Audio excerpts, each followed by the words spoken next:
Hello student, welcome to back my channel. आज हम practice set 3 लेकर आए हैं। इससे पहले हमने 2 प्रैक्टिस सेट को कंप्लीट कर लिया था और कुछ थ्योरी पार्ट को भी कंप्लीट किया था। तो जितना ज़रूरी है थ्योरी पार्ट पढ़ना, उतना ही आवश्यक है प्रैक्टिस करना। प्रैक्टिस करने से यह पता चल जाता है कि क्वेश्चन किस लेवल का आता है। तो आइए आज हम लोग प्रैक्टिस को स्टार्ट करते हैं। प्रैक्टिस सेट में हमने मिसलेनियस क्वेश्चन को रखा था।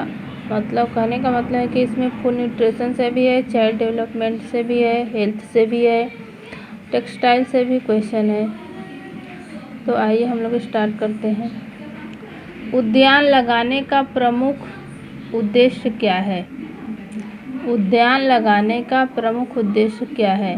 तो इसमें पहला, ताकि मित्र रिश्तेदार मिलने आ सके, हम अपने माँ बाप की डांट से थोड़ी दूर से मुक्ति प्राप्त कर सके, जनता को शुद्ध वायु युक्त शांतिप्रिय स्थान मिल सके ताकि वह स्वस्थ लाभ प्राप्त कर सके, उपयुक्त में से कोई नहीं। तो हम लोग उद्यान इसलिए नहीं लगाते हैं कि हमारे मित्र रिश्तेदार आकर हमें मिले या माँ बाप हम की डांट से हम थोड़ी देर के लिए मुक्ति पा सकें।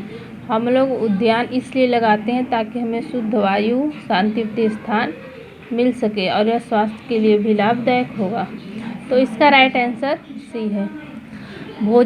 जल तथा भोजन किस जीव के कारण अधिकतर संक्रमित होते हैं? जल तथा भोजन मक्खी से अधिकतर संक्रमित होते हैं। यहाँ पर क्वेश्चन में दिया है अधिकतर। वैसे संक्रमित तो मच्छर से भी होते हैं, चूहे से भी होते हैं, पिस्सू से भी होते हैं, लेकिन अधिकतर मक्खी से ही होते हैं। रोगवाहक किसे कहते हैं? रोगवाहक किसे कहते हैं? जो रोगी होते हैं तथा जिसमें रोग के लक्षण दिखाई पड़ते हैं।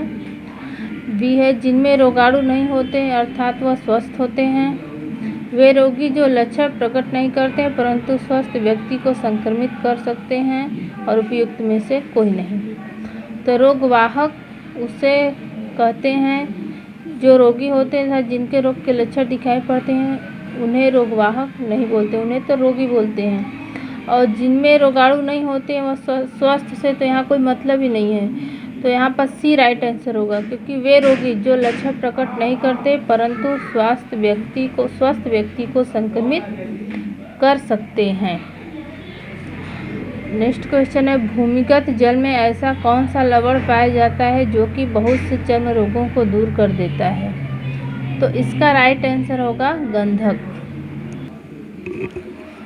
नेक्स्ट है, जन स्वास्थ्य शिक्षा के सक्रिय संगठन है। तो जन स्वास्थ्य शिक्षा के सक्रिय संगठन केंद्रीय स्वास्थ्य मंत्रालय भी है, विश्व स्वास्थ्य संगठन भी है, राज्य स्वास्थ्य विभाग तथा स्थानीय निकाय भी आते हैं। तो इसका राइट आंसर होगा उपयुक्त सभी, क्योंकि केंद्र से भी शिक्षा संचालित की जाती है, जैसे केंद्रीय विद्यालय हो गया।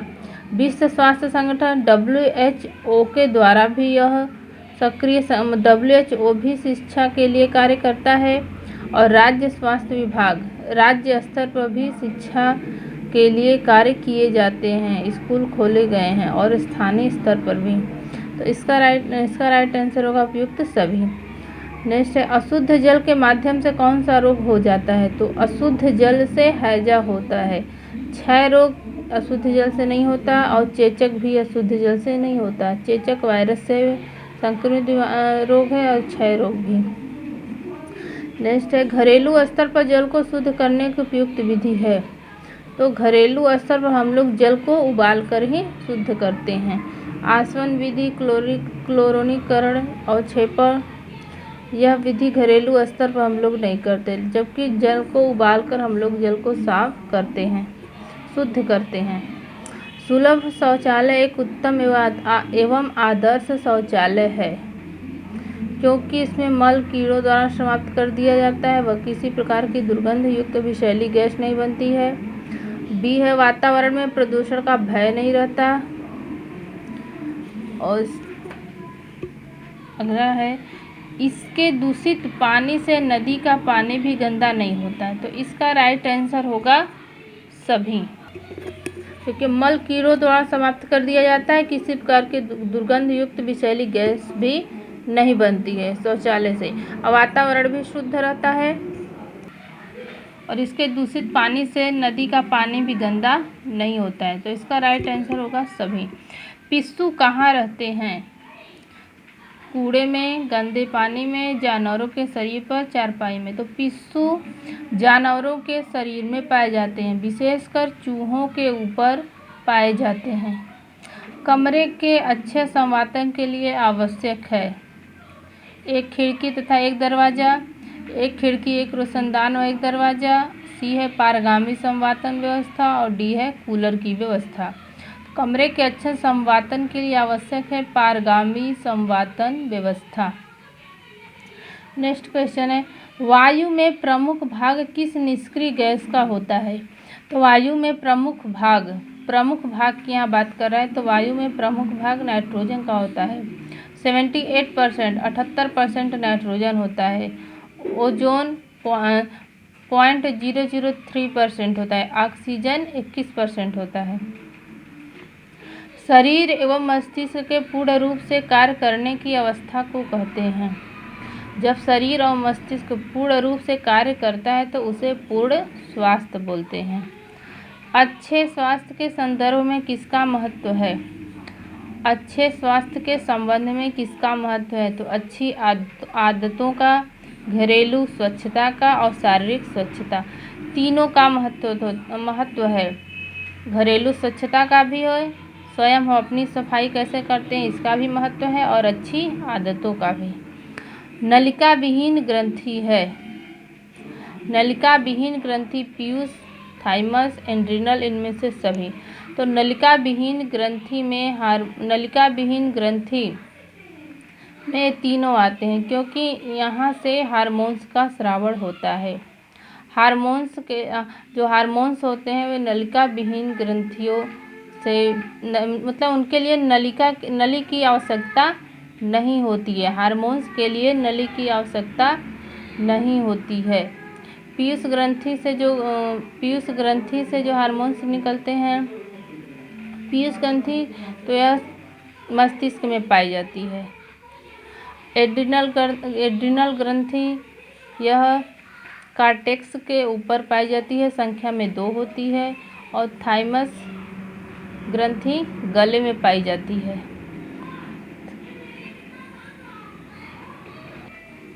पीयूष ग्रंथि को मास्टर ग्रंथि बोलते हैं, यहाँ से एडीएच हार्मोन्स निकलता है। एड्रिनल ग्रंथि से एड्रिनलिन हार्मोन्स निकलता है, और थाइमस ग्रंथि से थाइमोसिन हार्मोन्स निकलता है। नर मनुष्य में शुक्राणु जनन की क्रिया किस हार्मोन्स द्वारा तीव्र होती है?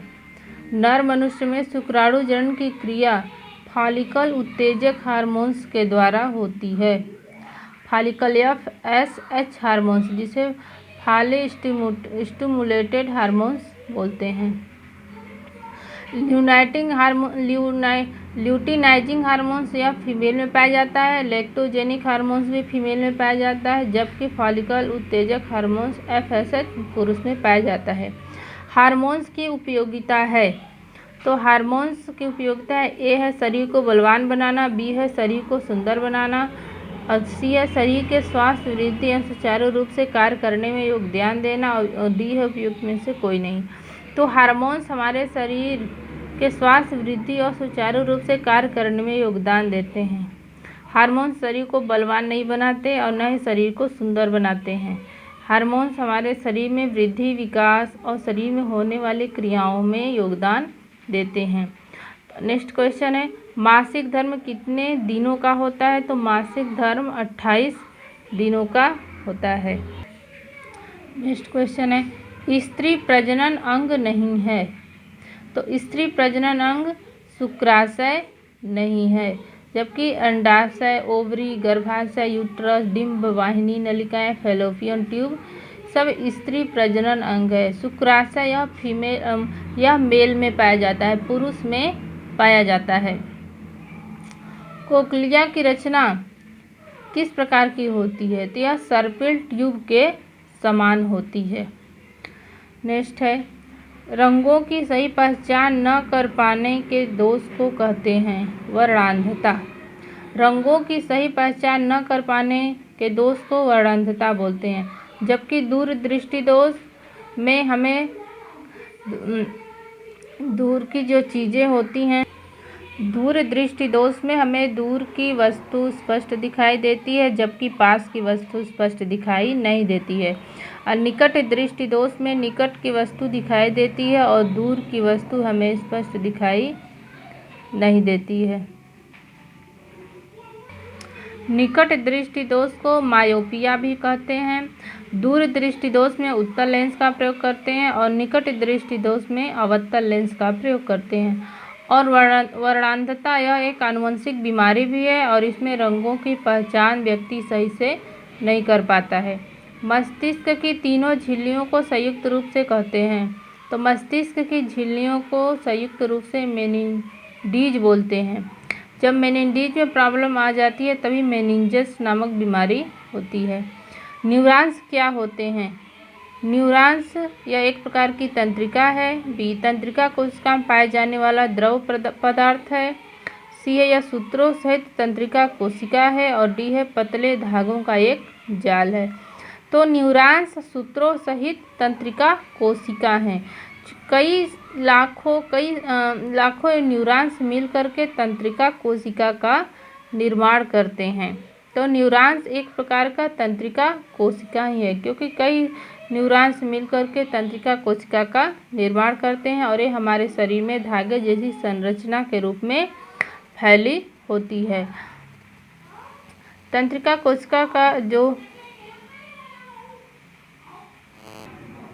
तो न्यूरॉन्स या सूत्रों सहित तंत्रिका कोशिका है। नेक्स्ट क्वेश्चन है, श्वसन की संपूर्ण क्रिया में लगभग कितना समय लगता है? तो 4 सेकेंड का समय लगता है।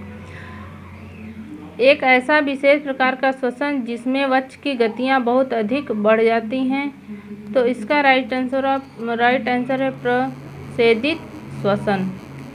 प्रश्वसन, निश्वसन, प्रश्वसन, निश्वसन और स्वस्थ श्वसन, यह